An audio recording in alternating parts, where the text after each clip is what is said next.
Honourable Member for St. James North. Thank you, Mr. Speaker. I rise to give full support to this report and to the bill accompanying it, the medical cannabis industry bill. Sir, this is another fulfillment legislatively of a manifesto promise of the Barbados Labour Party. As my colleague, the Honourable Member for Bridgetown, said, the Barbados Labour Party has reputationally has always fulfilled 90% of our manifesto promises from way down from the time you had manifestos, sir. This is another aspect. I am especially happy, sir, to be able to participate in this debate because, after all, one of the main beneficiaries of this legislation would be people with disabilities, old people, sir, who have suffered tremendously through the period of time because of the criminalization of substance abuse in all forms.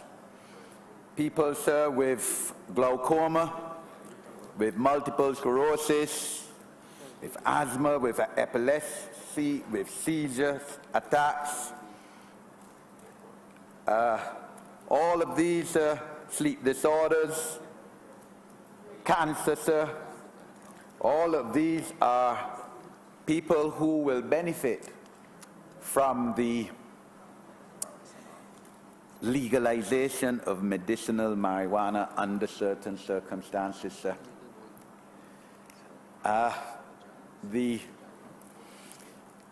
heads of government, of course, in 2014 March, at a conference in St. Vincent, would have established a commission to examine the issues of possible reform to the legal regime relating to cannabis and medical and marijuana use.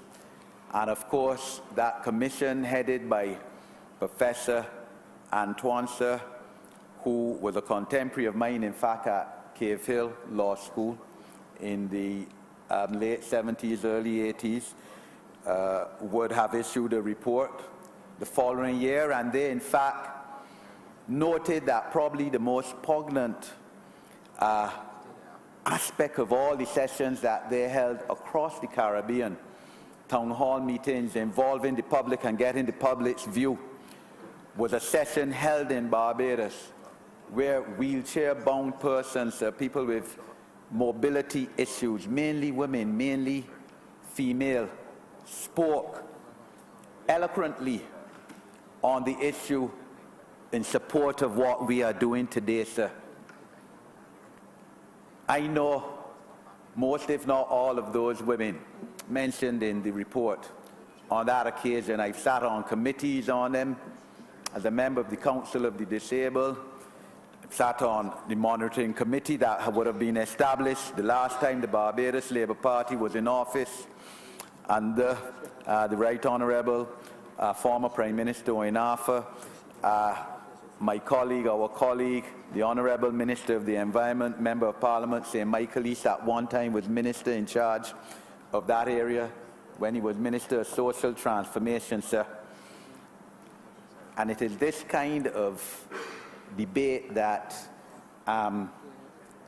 makes it worthwhile for me to be in the Parliament of Barbados, to be able to be part of what's going on today, that people with disabilities will not have to be medical refugees going to Canada or America now to get medication that is their human right, sir. Or they would not have to illegally use it, sir.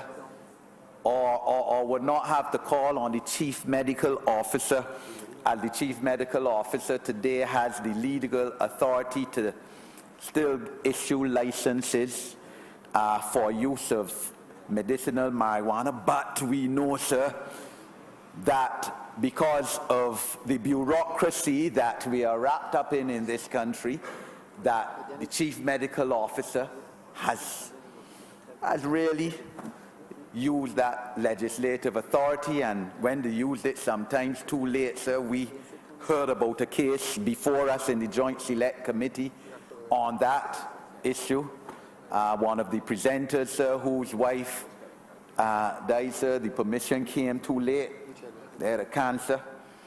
So this, sir, is what we, all 29 of us, sir, all 30 of us, sir, who ran under the Barbados Labour Party ticket, sir, and all who won massively, have been called to do good by the people of this country, sir.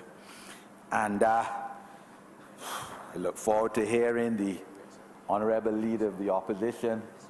When he speaks, sir, he spoke on the last occasion how his signature went on a black piece of paper, sir, and seemed to be implying that it somehow ended up on a manifesto, sir. But we sat 6 whole meetings, sir. 6 whole meetings, at least I remember, held between the office here, leader of the opposition office, and the last one at the Barbados Labour Party headquarters, Grantley Adams, sir, the right excellent headquarters. 4 o'clock a morning, sir, we left there. 4 o'clock a morning, sir, under the chairmanship of the Honourable Prime Minister. I was so tired and hungry, sir. I said, let me pass Baxter's Road and see if I could get some food. Baxter's Road closed down. That is how long we spent there, sir. Going through every single thing in this manifesto, sir. Every single thing was so that is what our signature, including that of the Honourable Leader of the Opposition, was affixed, sir. And of course, as part of that manifesto, we have in there that the Barbados Labour Party, well, significant strides have been made in the use of marijuana in pain management and for the treatment of a range of medical complaints. The Barbados Labour Party will not deny Barbadians access to modern treatment modalities, and the Barbados Labour Party will legalize the use of medical marijuana, sir. And of course, the Leader of the Opposition agreed to that last year.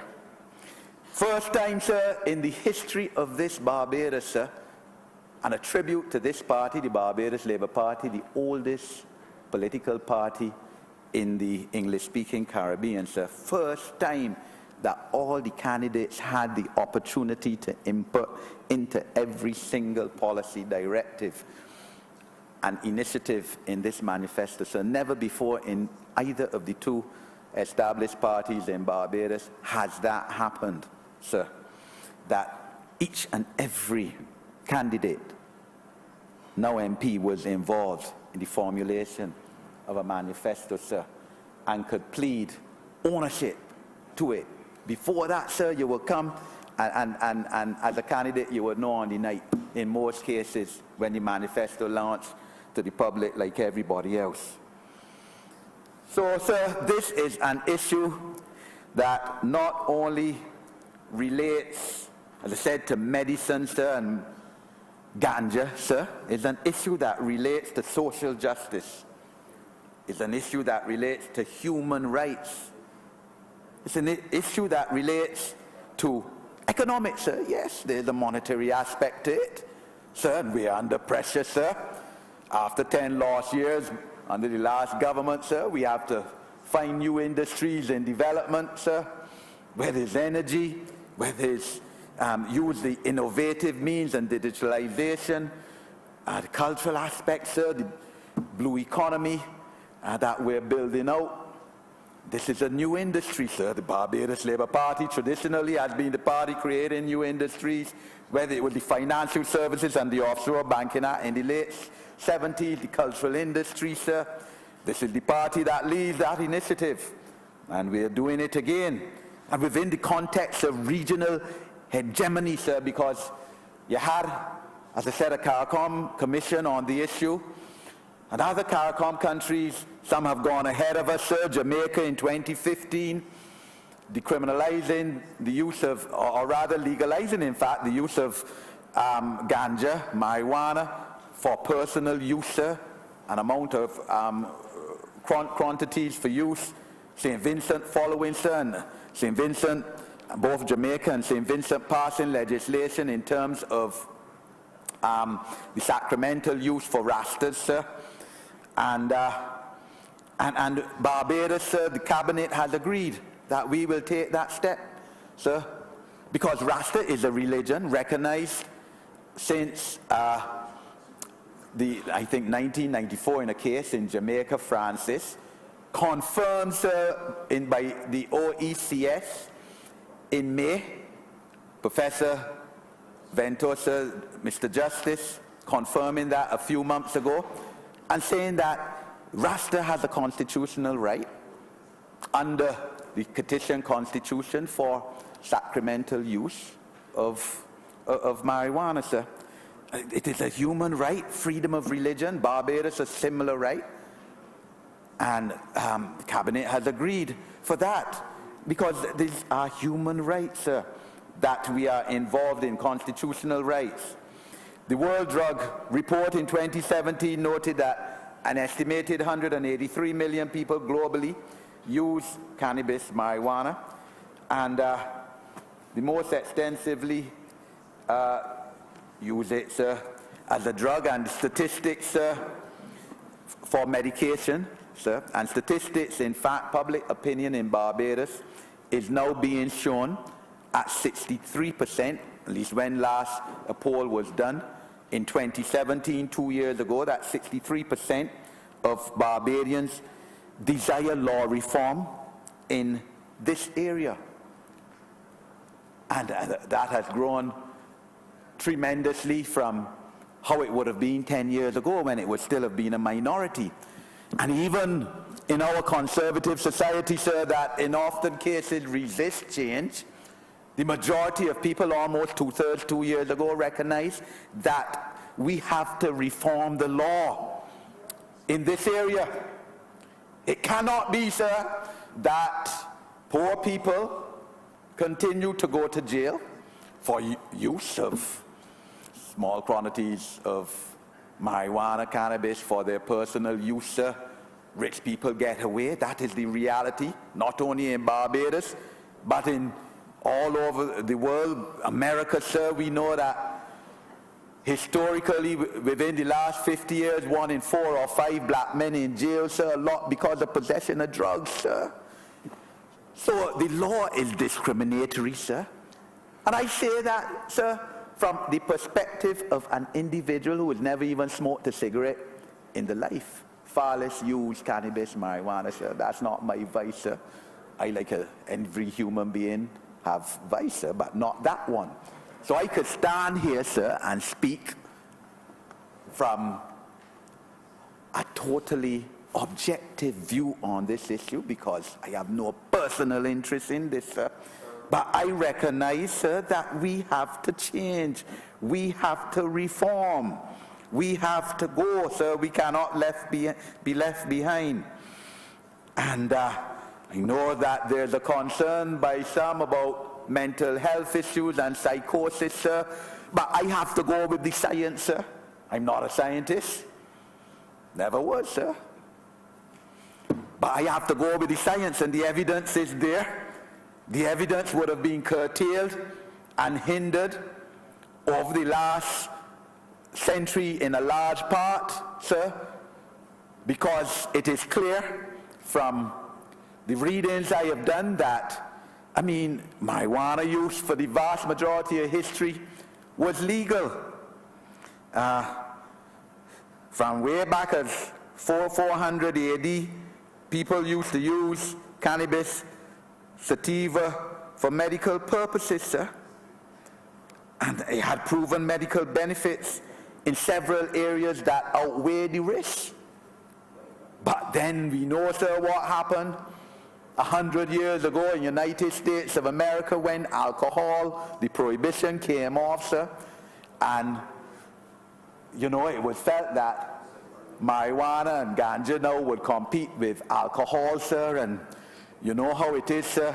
in the big countries, lobbyists and those with interest, therefore, in making millions and millions of dollars in alcohol, which is what happens, sir, alcoholic sales, moved together and came together, and suddenly cannabis and marijuana use now criminalized, starting in 1919, I think it was, in Jamaica, sir, and moving to the 1930s through the rest of the colonial West Indies, sir, including Barbados, suddenly is illegal without any real scientific evidence to show the harmful effects, sir, when in most cases the evidence is that alcohol is a more dangerous substance abuse in excess than is marijuana, sir. But as how, sir, the global order, sir, the international order deems itself, sir. And then in 1961, treaty passed at United Nations, whereby most of the world come together and say that cannabis and marijuana, ganja, illegal, sir. And the scientific research intentionally curtailed into the issue. I think the Germans, a German, sir, was one of the main people moving towards calling on the criminalization of these drugs. Some research carried out on some Germans, sir, that was clearly defective and a fake. But, sir, we now have to act within the interests of Barbados and our people and of the people in the wider Caribbean, and therefore I give commendations to the CARICOM Commission, of which I mentioned, which spoke on this issue, produced a report, sir, and we are moving ahead, sir, to do good by our people. The Western campaign on war on drugs has failed, sir. That is accepted. The war on drugs has failed. I mean, it hasn't stopped it, sir. I mean, when you decriminalize it, sir, and take the aura out of it and the financial benefits, sir, it's going to be better than this war on drugs that they had in the 60s and 70s and 80s, sir, spearheaded by the United States, that even the United States now accepts has been a failure. The legalization of ganja, sir, for medicinal purpose would in fact allow for more control of it over the risk factors associated with cannabis-related harm than is the current ineffective prohibition and laws that are on our statute books. Laws, sir, that as they stand now heighten health risks and induce social harm, sir.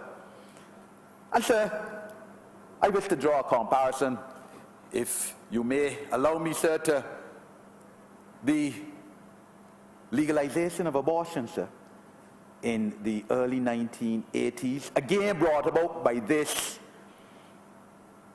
party when in government, sir, the Honourable, and I could mention, I haven't asked permission, but I mentioning positively, of course, sir, Dame Billy Miller, Health Minister, predecessor to my colleague who led this debate as Member of Parliament for the city of Bridgetown, piloting that bill in these chambers in the early 80s, sir, and there would have been furor against it, sir. I mean, something that is fundamental to the rights of women, sir, and as far as I'm concerned, personal and private. I mean, if a woman within her body, sir, wants to abort within the context of health or mental risk, sir, or incest or whatever, sir, and absolutely no reason why the state has to get involved in that, sir. So abortion was legalized. One of the first countries, sir, in this part of the world, sir, to do that. The United States, sir, did it, of course, by case law in the mid-1970s, Roe versus Wade, and even now, the policymakers and legislators fighting up now about the issue, and people want to reverse it, sir. but that's fundamental to the rights. It's a human right. And this is comparable to that, sir, because people's lives are at stake, can be at stake in terms of the pain they're suffering and their health. We have a duty to those people today, sir, in what we are doing. This Parliament did the best thing, sir. Sent the bill before a joint select committee, as my colleague, Member of Parliament, Bridgetown, stated, sir. We had, I believe, five sessions. Everybody given the opportunity to come before the joint select committee and present oral evidence, or oral submissions, sorry. Also invitations, and people wrote in as well, sir. People with interest. Council for the Disabled, people with disabilities given the opportunity, Pharmaceutical Council, Medical Council, the Rasta community, sir, the Bar Association. So wide consultation on this, and sir, the bill, as my colleague said and spoke about, is different in some measure to what was initially laid in this Parliament because of those consultations, sir. This is a democratic government involving the people, and that is what we pledged to do, and that is what we're doing, sir, not like the last government. And I'm fully in support, as I sat on those meetings and heard people being given the opportunity to come, sir, and we've brought it out of the Joint Select Committee as quickly as possible, sir. Immediately after Parliament resumes, essentially, we're back in here debating the issue. Sir, of course, I am Minister with responsibility as Home Affairs Minister for the National Council of Substance Abuse. And the Commission, sir, supports the use of medical marijuana, strictly regulated by government.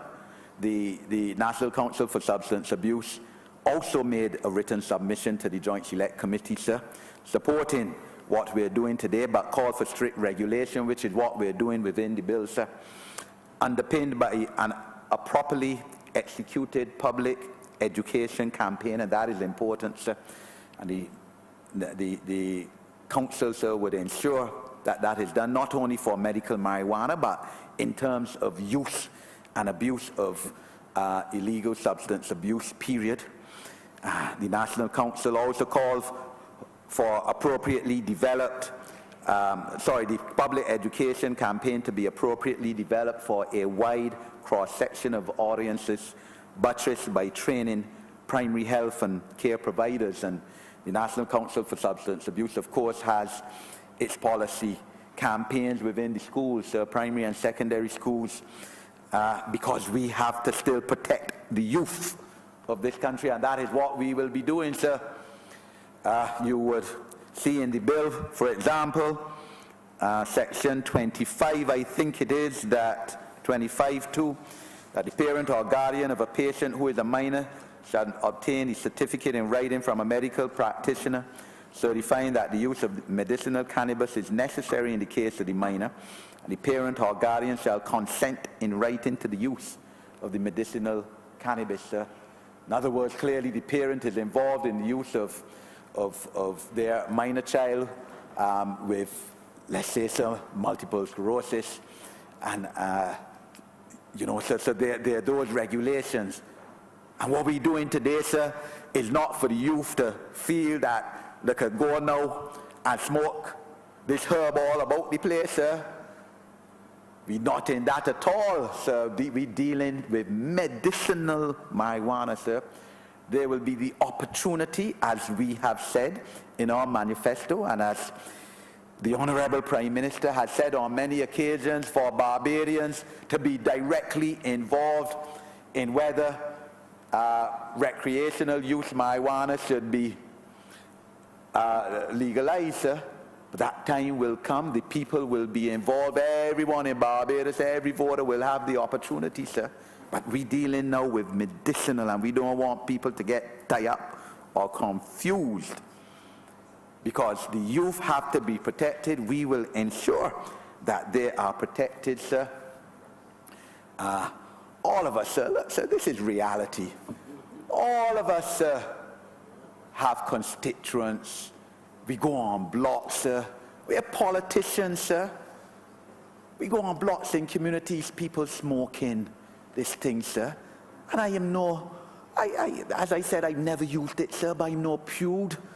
And therefore, sir, all I do when I go, sir, I tell the men, look, man, and if the whole in the youth, 1 year old, I say, but you know, man, you shouldn't be smoking this thing, man, holding your youth, man. And they respect my view, sir, and they understand it, sir.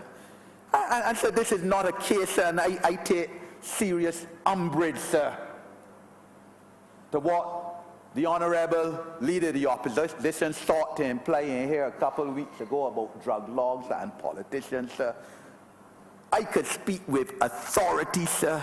I don't hold myself out to regular fathers, only myself, but I could speak with authority, sir. None of the 29 of us on this side of this bench involved with any drug laws, sir. And I don't know where that came from. I quite frankly thought he meant as we know, sir, the last government, sir. But none of us, sir, and in a case...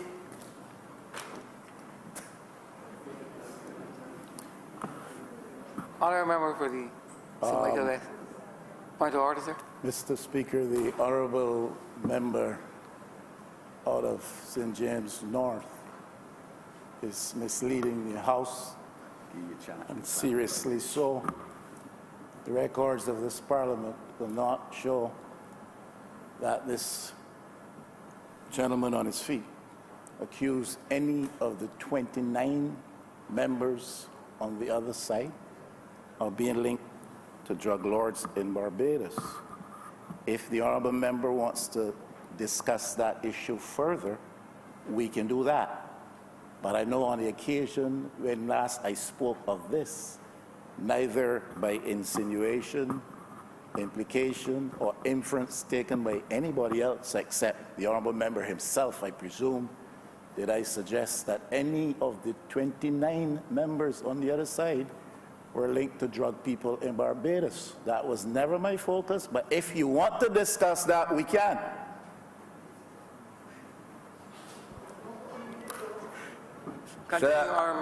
Sir, I am eternally grateful that the Honourable Leader of the Opposition has taken the opportunity to clear that up, because how that went out in the public, sir, had me extremely concerned. So I am grateful to the honourable member. Mr. Speaker, the honourable gentleman is misleading the House. I do not understand what is the measure he uses to ascertain how that went out to the public. And if he wants the record to stand absolutely clear, and if it is in order, Mr. Speaker, we can ask for the transcript.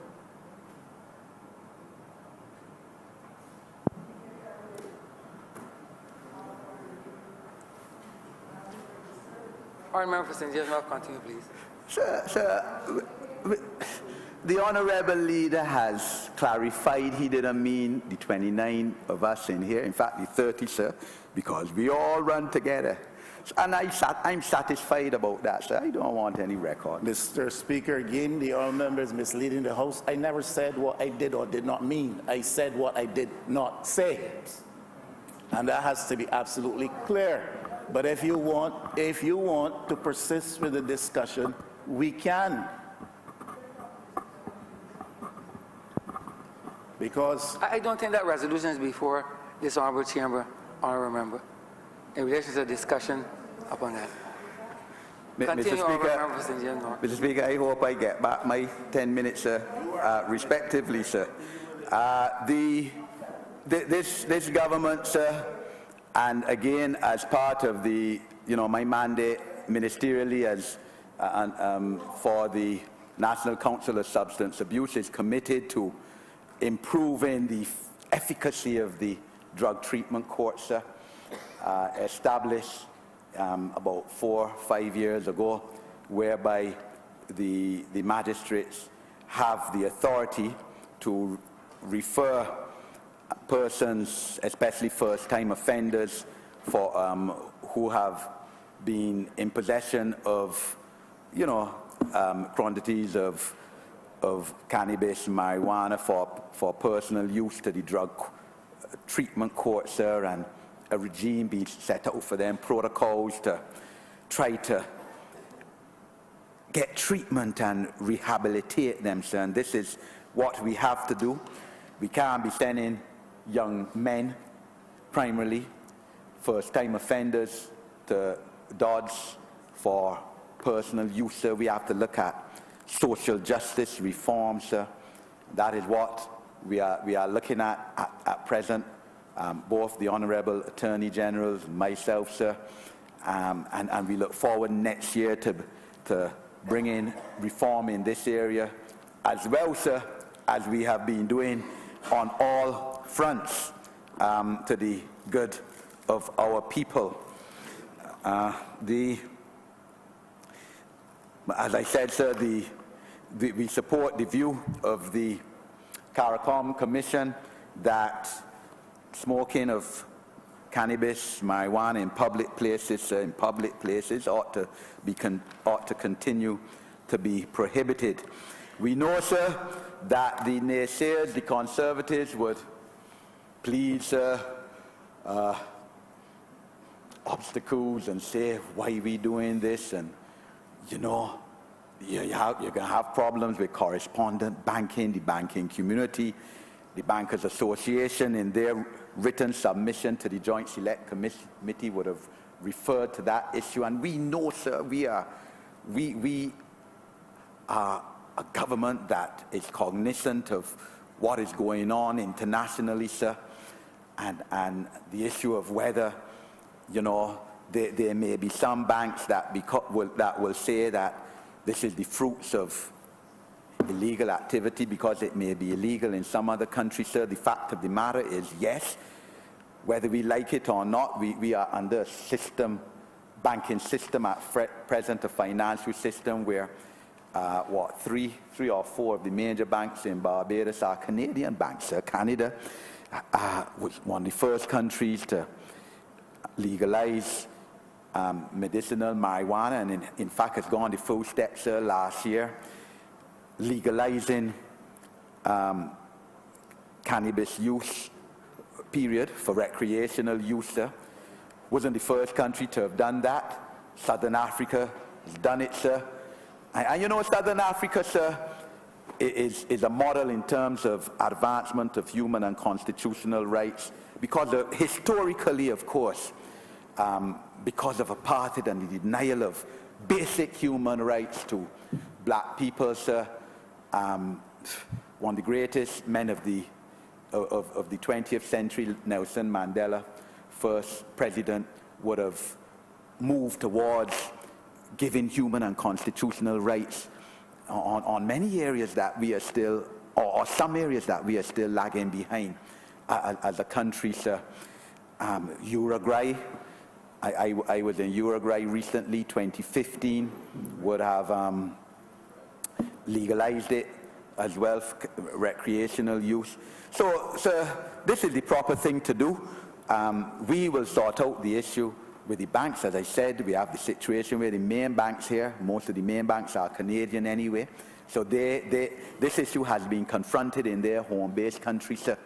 We know in terms of insurance as well, health insurance, there may be initial issues as well, whether, but we call, sir, once we legalize this, for the insurance companies to be able to give health insurance for the drugs that will be used under prescription and under regulation, sir, because as Section 25(1) says, a person shall only use or consume medicinal cannabis where it has been prescribed by a medical doctor, sir, practitioner. So it isn't that any and everybody could go out there and because you're sick, sir, you have asthma or epilepsy, just go and get it. So it's highly regulated, sir, as the bill shows. We have the issue as well has come up as to whether Barbadians will be able to partake in in this whole venture, because we do not have the money, sir. The Barbadians are not restricted in any aspect of the development of this industry, sir. None whatsoever. Practically, sir, yes, and again, sir, you know me, I'm straight and I talk straight. There may be issues in terms of the research and development that that may require people with some finance to get into, sir. But the truth is, sir, the reality and the facts are that the University of the West Indies was ahead of the game in the 1970s, sir. The University of the West Indies was into research in this area, sir. But then, of course, when the cap came down and the war on drugs, sir, it had to push back. The University of the West Indies was among the first globally to research marijuana for medicinal purposes and to formulate a medicinal product for glaucoma, sir, in 1978. The honourable member has 2 more minutes. Thank you, sir. I gave you back your time. You gave me back my time, sir. Thank you. So, sir, the University of the West Indies, of course, is part of this society, sir. So,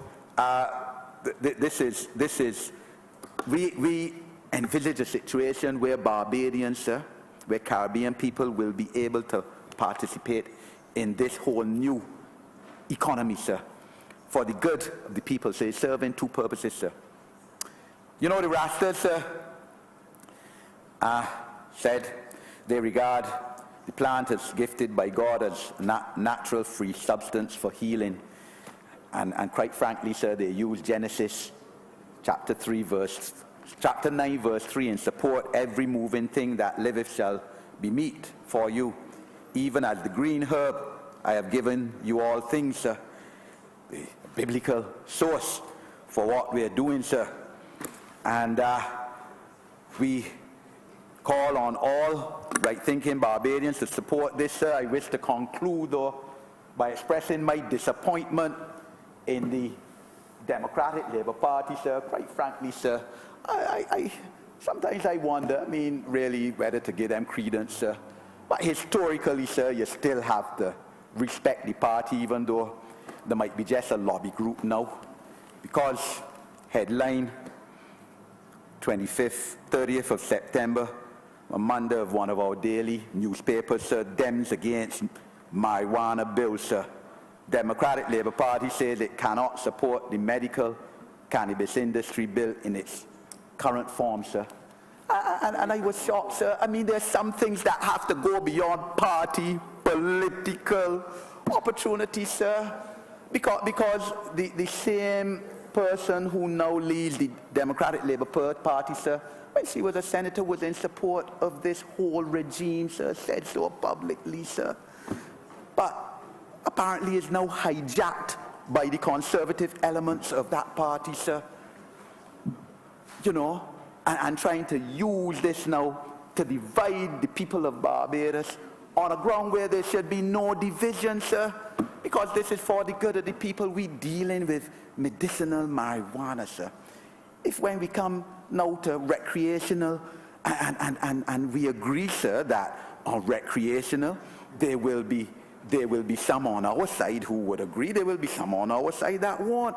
Some on the other side would agree, some won't. And so we agree that, but on this, sir, there should be no political divisions. And I must say I was disappointed, because it tells me that that party, lobby group as it is, has been hijacked, sir, by people who realize that they've been completely rejected, massively rejected, booted out of office by the people of Barbados unanimously, sir, and now looking for some cause. But you have to pick causes that are good and not causes that are against the advancement, health, economic, constitutional, human rights, social justice of the people of Barbados, sir. And sir, I am in full support of this bill, and thank you, sir, for the opportunity to speak in on behalf of the government of Barbados, the people of St. James North, and last but not least, sir, people with disabilities who I have supported their cause for all my adult life, sir. I thank you, sir. I'm obliged.